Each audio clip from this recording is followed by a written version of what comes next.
In this video, I'm going to show you how to recover archived stories on Instagram. So first thing you want to do is you want to go to Instagram, then you click on your profile right here. Okay, so I'm going to archive one of these stories right here. So okay, all right, so we're done with that. All right, so to get back this archived story, what you want to do is you want to tap on this three hamburger menu.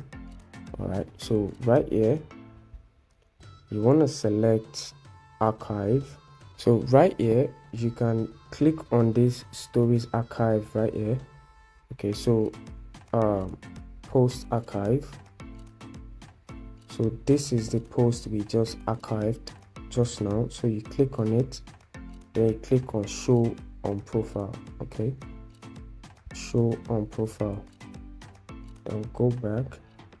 So the same thing applies to stories. You just click on stories archive, and if it is live archive, so if you have a story archived here, you just click on it and then you show on profile.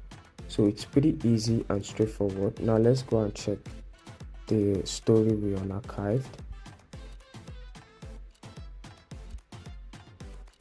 All right, so as you can see, it is back on our page. It's pretty easy and straightforward. If you gain something from this video, make sure to leave a like, comment and subscribe to the channel.